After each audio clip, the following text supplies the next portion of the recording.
The poor fellow soldiers of Christ and of the Temple of Solomon are known as the Knights Templar, which was a military order of the Catholic faith. It became one of the wealthiest and most popular military orders in Western Europe. They were founded around 1119 and headquartered on the Temple Mount in Jerusalem, existing for nearly 2 centuries.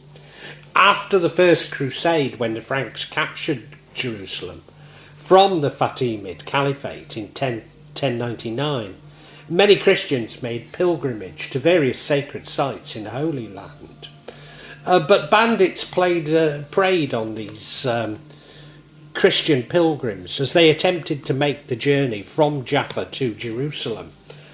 In 1119, the French knight used a paean approached King Baldwin II of Jerusalem and Warmud, Patriarch of Jerusalem, proposing to create a Catholic monastic order for the protection of these pilgrims.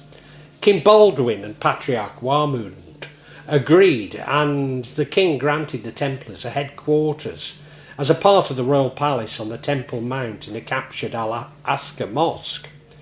The Crusaders called it the Temple of Solomon and hence became known as the Templars.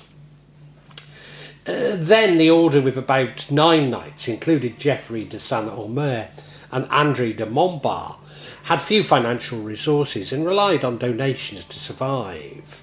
But the Templars found a powerful advocate in Saint Bernard of Clairvaux, the French abbot responsible for the founding of the Cistercian order. From Bernard's support, they gained a formal blessing.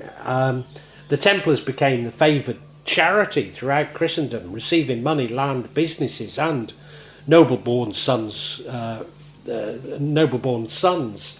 often not directly in line of the patriarchal primogeniture, eager to help with the fight in the Holy Land. Although the primary mission of the order was militaristic, relatively few members were actual combatants. The majority acted in support positions to assist the knights and manage the financial infrastructure. The Templar order, through its members, was sworn to individual poverty, was given control of wealth beyond direct donations. Accumulating wealth, the knights in 1150 began generating letters of credit for pilgrims journeying to the Holy Land. Pilgrims deposited their valuables with a local Templar presbytery before embarking. They received a document indicating the value of the deposit. They used that document upon arrival in the Holy Land to retrieve their funds in an equal amount of treasure. This innovative arrangement was really an early form of banking, and it improved the safety of pilgrims by making it less attractive target for thieves, and also contributed to the Templars' finances. In the mid-12th century, the Islamic world had become more united under effective leaders such as Saladin or Salah ad-Din, and the re-established Sunni regime in Egypt. The Knights Templar were occasionally at odds with the 2 other Christian military orders, the Knights Hospitaller and the Teutonic Knights, and decades of feuds weakened the Christian positions, both politically and militarily. Jerusalem was eventually recaptured by the military forces under Salah ad-Din in 1187. The Templars were forced to relocate their headquarters to other cities in the north, such as the seaport of Accra, which they held for the next century. Then their headquarters moved to Limassol on the island of Cyprus, and they also attempted to maintain a garrison on Awad Island, just off the coast from Tortosa, now in Syria. In 1302 or 1303, however, the Templars lost the island to the Egyptian Mamluk Sultanate in the siege of Awad. With the island gone, the Crusaders lost their last foothold in the Holy Land.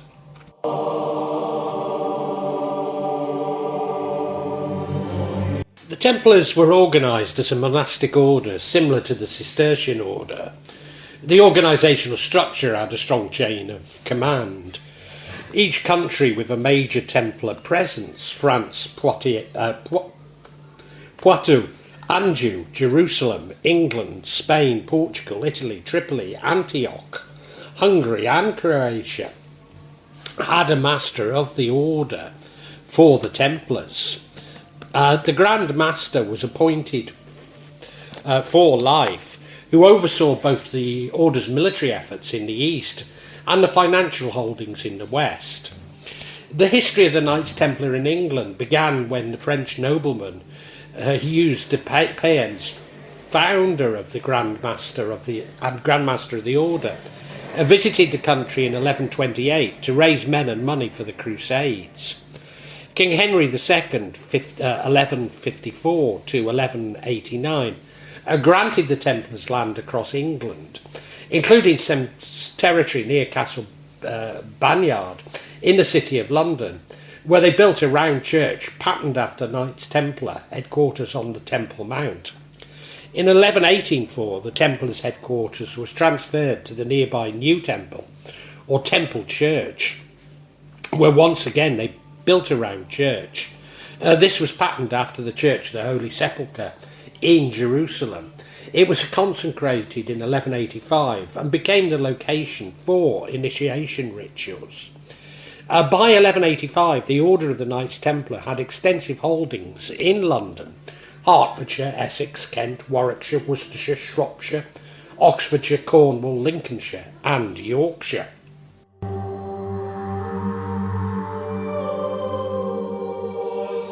Many Shropshire families provided sons, although, as I've said, often not directly in line of the patriarchal primogeniture, to fight in the Crusades.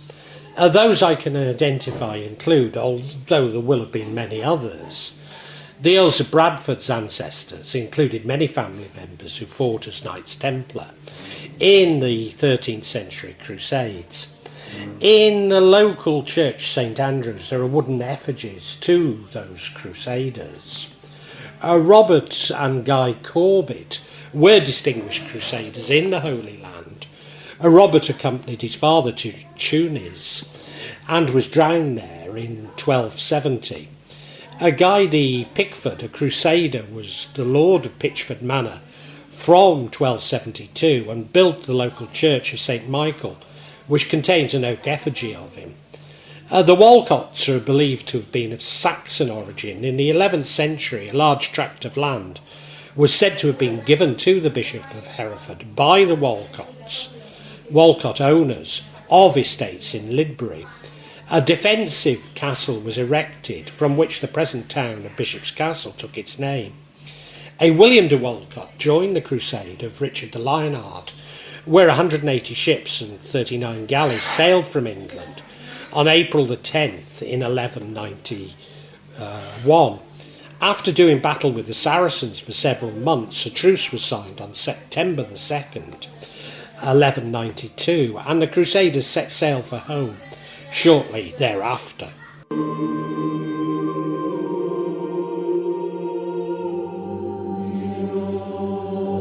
Templars had 4 estates in Shropshire, the main commandery at Lydley, and smaller holdings at Cardington, Stanton Long or Long Stanton, and Holt Preen.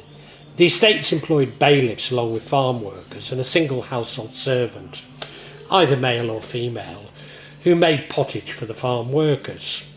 The first Shropshire manor given to the Templars was round the Lawley, known as Lydley Hayes, where they set up the headquarters for the county. This was a large manor, including some forest and wood. In the first year, the sheriff sold off all the stock, thus saving the costs of employing 2 shepherds, a cowherd and a swineherd.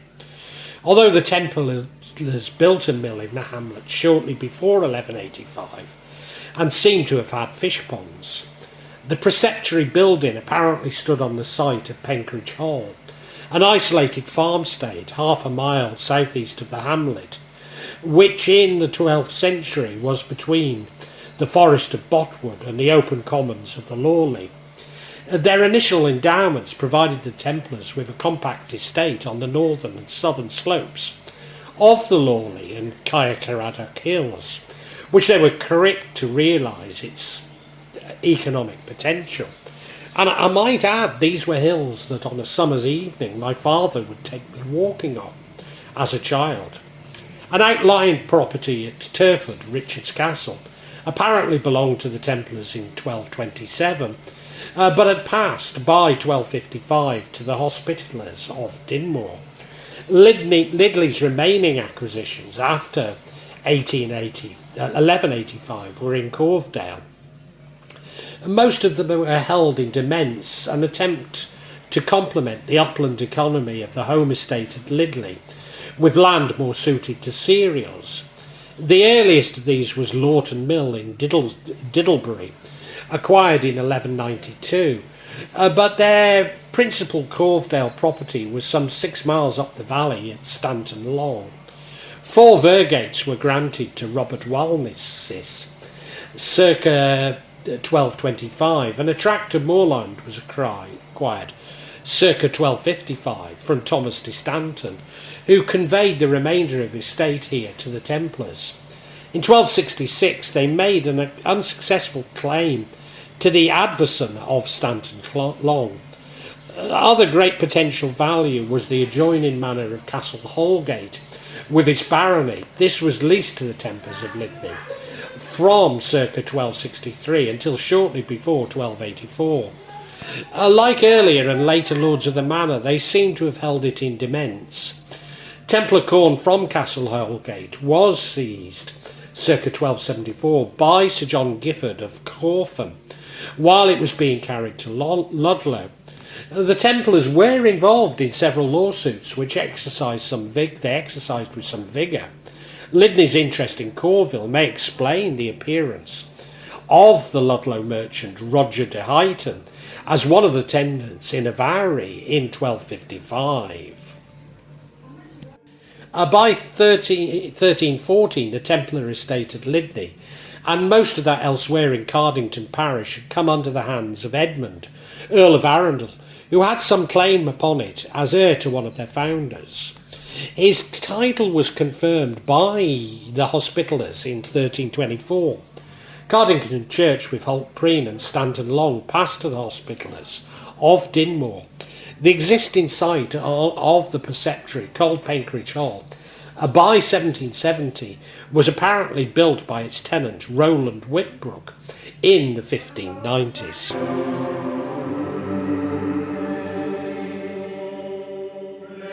William Fitzalan gave the Templars Cardington, Enmarsh and half of Chatwell. He ordered the rector of Cardington to pay the Templars 3 merks a year, and the tenant of Cardington Mill had to pay 5 shillings. In 1167 the parish was known as Templars Cardington, with the people sharing the privileges of the knights. In 1167, 1187 and 1200 the King's Justice of the Forest fined the people of Cardington for taking trees from the woods, but in 1187 and 1200 the knights claimed that they could not be taxed or fined, and the judge dismissed the case. The parish priest was a rector, but the church with all its property was given to the Templars. The prior head of the Templars was now rector of Cardington, but not a priest, thus he could not minister the sacraments. Instead, he took all the money for the rectory and paid a poor priest a small sum to act as vicar in the place. From that time onwards, a large part of the income of the church had gone to the lay rector, while the vicar had the remainder. After the church had been given to the Templars, the yearly tax, which each parish had to pay to the Pope, went to the Templars instead, and so Cardington was amongst the few places which were free of taxes to the papacy. The Templars had 34 tenants in a manor at Cardington. Of these, 6 paid a small sum each year, fraternitate, for the privilege of being regarded as associates of the Templars, and so having their protection. Among these were Innard the vicar, who paid 6pence, and Matilda, his wife, despite him being expected to be celibate, who paid 4pence per annum. In Cardington Church, in 1291, Cardington Church and his property was valued at £17, 6 and 8pence a year, while the vicar received £4 and the rest went to the Templars. And many of the estates to those who had given to them, and the rest were given to the Knights Hospital of St. John of Jerusalem, a similar order. The manor of Cardington was restored to the Fitzalans, who presented it to the Knights Hospitallers. But in 1316, the Hospitallers had returned it to Edward Fitzalan, Earl Arundel. 8 years later, in the Grand Prior of the Knights of St. John, confirmed this gift, keeping only the refectory of the church and its endowment for the order.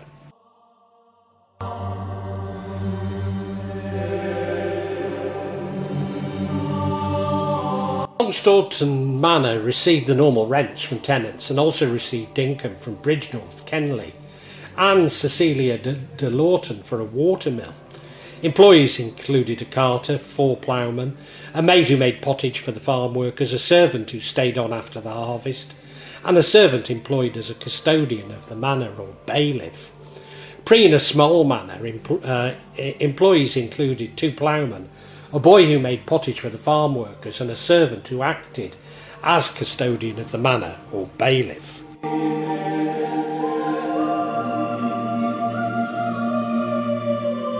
The old Norman Ludlow Castle was becoming too small for its inhabitants, and between 1140 and 1177 an outer bailey was built to the south and east of the castle, creating a large open space. In the process, the entrance of the castle shifted from the south-east to face the growing town of Ludlow. Gilbert de Lacy probably built the circular chapel in the inner bailey, resembling the churches of the Templar. This structure is known as the Chapel of St. Mary Magdalene, the Templars having a close affinity to Mary Magdalene. Gilbert de Lacy also gave several properties to the Knights Templar.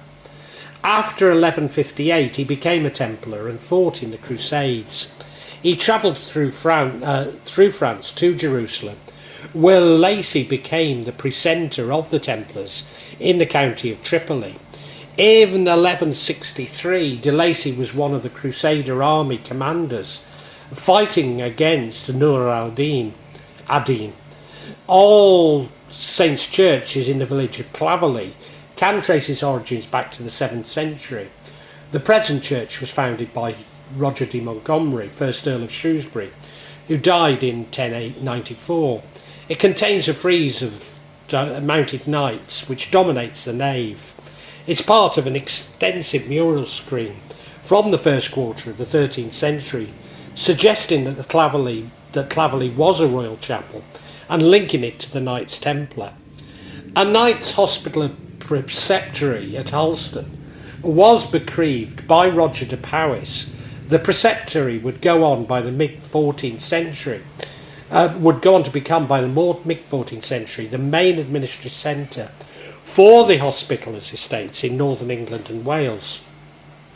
Following the dissolution of the monasteries, the site passed into the hands of the Mitten family of Mad Jack fame, who I've issued a vlog on, who under the terms of the lease had to reside in a preceptory. This subsequently became the manor house, its successor, although the present hold dates back to 1690. Near War, just over the border in Staffordshire, a chapel linked to the medieval military order of the Knights Templar existed. It was situated in the township of Onnerley, in the parish of Madeley. There are records dating this chapel to between the late 14th century right up to the early 17th century. Henry II granted lands of the order in Kiel circa 1169 or 1168, where the preceptory was built in the early 13th century, and the first preceptor in place by 1271. It's recorded that they held lands in Nantwich, Cheshire, Onnerley, and Newcastle-under-Lyme, Staffordshire, and Stanton, Shropshire. I assume this to mean Stanton-on-Hythe, from their base at Kiel in Staffordshire. When the order was disbanded in the same year, the estate was taken by the Lord of Newcastle-under-Lyme, but later forfeited to the King, who was granted the land and its holdings. After holding it till 1314, back to the Lord of Newcastle, until his execution in 1322, when it was finally granted to the Knights Hospitaller in 1324. They then ruled the Kiel estate from their preceptory in Holston, Shropshire. In 1352, the Hospitallers who inherited the landholdings also held rents in Batterley in Staffordshire.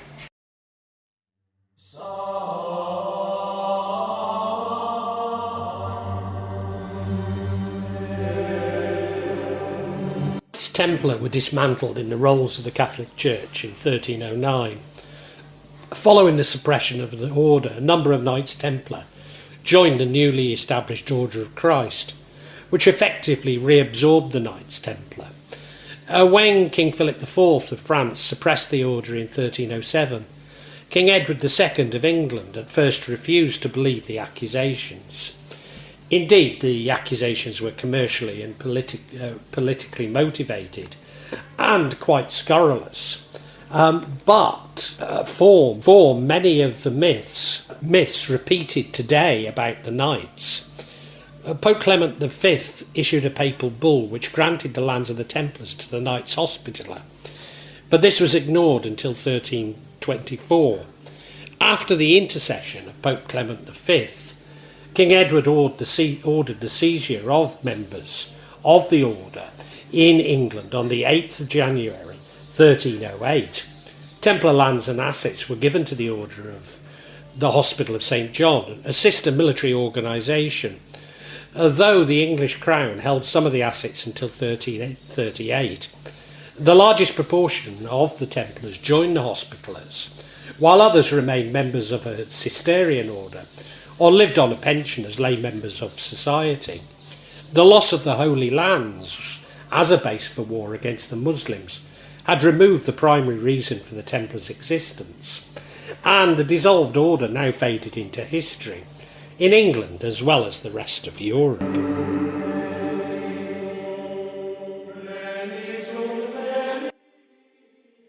The myth and mysticism associated with the Knights Templar originate with organisations claiming a relationship with the original Templars.